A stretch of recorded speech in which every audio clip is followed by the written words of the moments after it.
The Bitcoin price today seems to be coming down ever so slightly. The same thing with Ethereum, considering it does follow in the shadows of Bitcoin. Now, in today's video, it's going to be a nice and juicy short one packed with the most incredible charts that you need to be focusing on right now. And if you want to know more, then stay tuned with me right to the very end of the video. And in the meantime, go ahead and obliterate the subscribe button if you are part of the 80% of you who are watching this video right now and are just not yet subscribed. Come on, you can go ahead and unsubscribe if you don't enjoy the channel. But in the meantime, do me a favor and help my channel and the algorithm across YouTube. And for that, I appreciate it and I share love with you. Now, with that being said, the Fed balance sheet is expanding for the first time in 4 years. Buy Bitcoin or you will be left behind.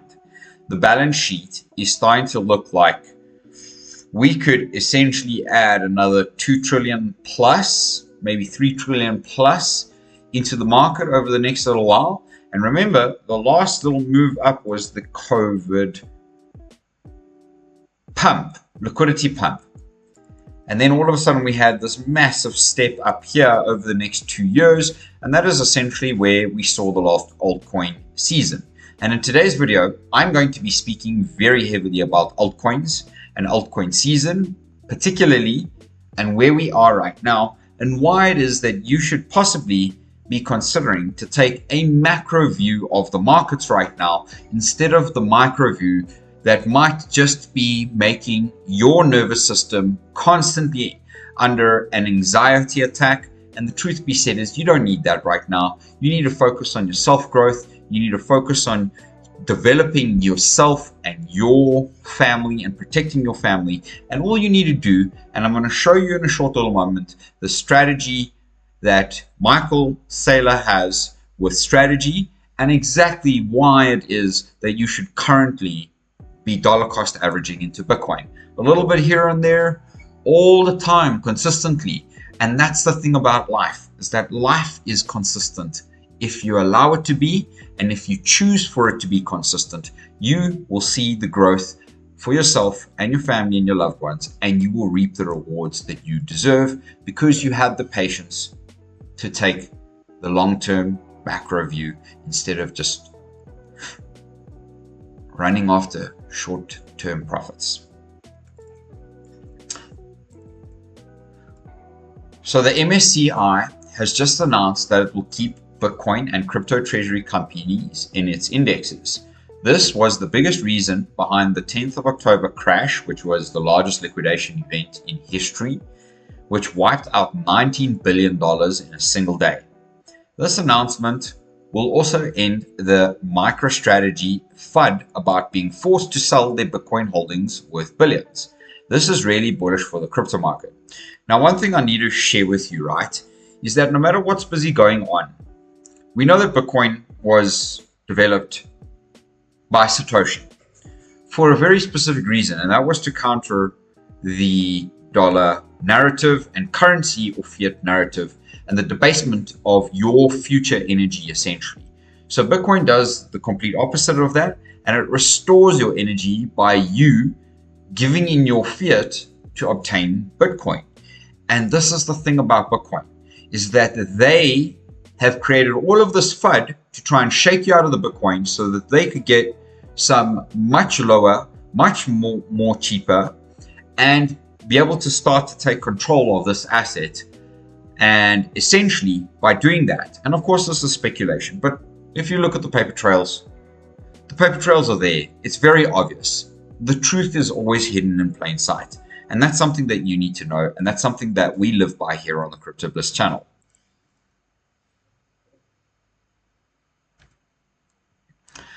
So according to Polymarket Money, if you have a look at this really ridiculous chart, which honestly, I'd like to see Bitcoin, Ethereum, and all the altcoins actually do this right now.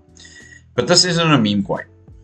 It's the Venezuelan stock exchange, and it's up 74.6% since the US captured the president. Now, honestly, that's up way more than 75%.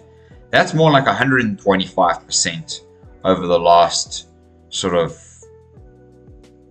2 weeks, not even a couple days. That is massive. It is 1, 2, 3, 4, 5, 6, 7. Yeah, the last 2 weeks. Okay, so somebody knew that this was coming. And here is that very juicy pattern that we have been constantly seeing in crypto right now. Now, I took all kinds of profits in my trades this morning, and I will show you those in a short moment. But before I do, the last 5 times that Bitcoin at RSI hit this low, it went up 100%. $180,000 will be coming very, very soon, because the following will show us why.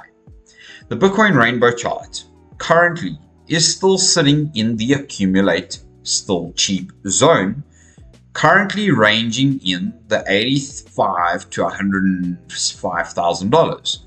Now, as I did for you in this video yesterday, where we had the go signal from the Fed, you need to go and check that video out, and I will leave it pinned in the card above for you. You need to know that by May of this year, when the midterms in the US happen, we will see, based on the outcomes of that, very likely a trigger-happy rally if Mr. T continues to serve in his position and his role in the way that he has been telling. If not, there may be a possibility that they could end up losing, which could cause on the other side a very much stagnant, stale market for the next few years. At that point, I'd expect people like yourself and myself to continue to make this black line slowly but surely creep up all the way through to the next halving, and somewhat bring us up, hopefully, to the next halving somewhere around potentially, and we obviously know at halving dates we're in the bear market, so that would possibly bring us approximately right back down to where we currently are, right? Which means that if you're accumulating Bitcoin right now, by the year 2028, it's irrelevant, because essentially you'll still be buying Bitcoin at the current price in about 2028. The difference between now and then is that you would have seen your portfolio shoot very likely up, possibly up into the end of this year. We could see a $420,000 to $560,000 Bitcoin. Now, there's been all kinds of wild price predictions over the course of the year. I'm just reading to you what the history has always done in Bitcoin on the rainbow chart has always gone into the red territory. So I'm not doing anything different for you. I'm just sharing with you where possibly we could end up being towards the end of this year, which is generally when we continue to see the rallies as we have now started to see over the last few days.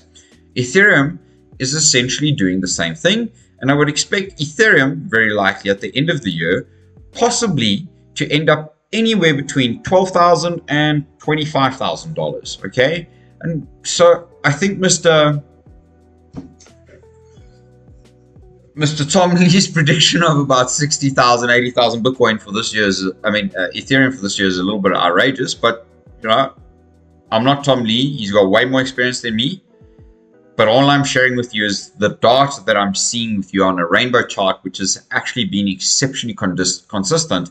And if you bought in the blue and you took a little bit of profits in the red, come on, guys, you would be absolutely really doing some amazing things. Now, for me, the rule is never sell Bitcoin. Never sell your assets that you intend to hold for the macro term and the long term. Have patience, keep them. And at the end of the day, we're starting to see all kinds of coins trend in the market. We've got all kinds of new things that are busy happening. And you can see here that Asta, Bonk, Brevis, Bitcoin, Canton, Ethereum, Filecoin, Lighter, Pudgy, Pepe, Render, Solana, Sui really are the bigger ones at the moment. And obviously I did take a trade on a couple of those. Just know that the crypto unicorn index is currently looking quite bullish, really, at the 95 odd level. The chart shows a number of coins with a market cap that is above or greater than $1 billion. And really, michi. You've seen where we've come from in 2020 to where we're currently sitting. This right now starts to look like this here to me. Okay. And if you don't think so, well, That's your view, that's your opinion. But this is now where the juice of this video starts to come in.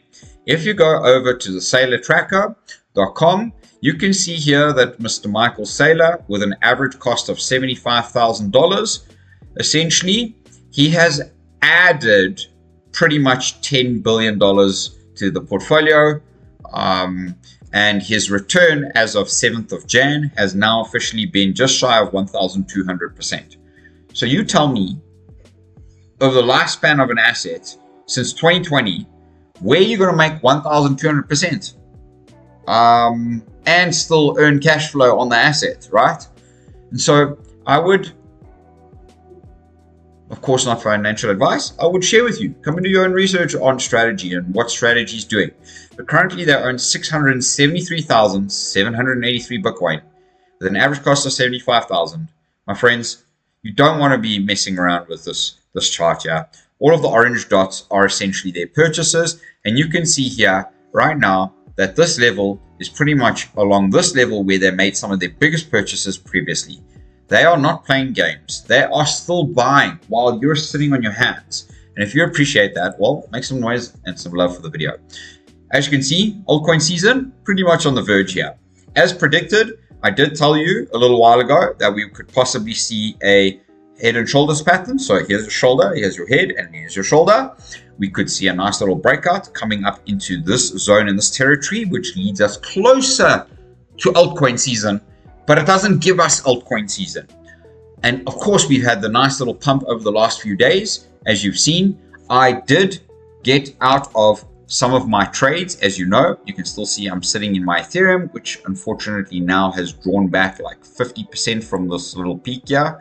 Yeah, 5% essentially out of this breakout zone. So it is okay. You can see it's in a falling wedge pattern. The thing I do not like is that it's underneath this upwards trending slope line. Could it be a fake out? No, because we're actually pulling down to this 200-day moving average right here, which could actually just really bring us back down to this trade zone right here, which I wouldn't be too happy about. But at that point, I would just add to my position because you could see that is around just under the average of my position. Now, I only have 3 trades left open. I have Solana, AVAX, and Ethereum. If I share with you very quickly, Solana, you can see why I'm holding my Solana trade, somewhat pull back to this little zone here as well. If we do pull back a little bit further tomorrow, it will hit my stop loss and I will take profits. AVAX, somewhat similar. Although AVAX, I think, is kind of making a bull flag pattern here. And I think the next level up for AVAX is about $17.72, getting us a little bit closer up to the target under the 200. Now, the one last thing here is that you can't just expect to pump and have no pullbacks. That's the one thing that you need to know. If you want to see the trades, my trade history that I did over the last couple of days, then you will have to, of course, subscribe to my Telegram channel, which is down below in the description of the video. Go check it out. And of course, if you want to trade with me on Bybit, then click my link down in the description of the video below, and you can get yourself up to $30,000 deposit bonus, depending on how much you put into your account. Of course, that is all yours, not mine, not this exchange's. And thank you for being here with me once again on the Crypto Bliss community. If you're still watching this video and appreciated it, make sure to leave a comment down on the video below. And of course, show some love and share this video as far and wide as possible if you enjoyed it. Thank you for being here. We'll see you on the next one.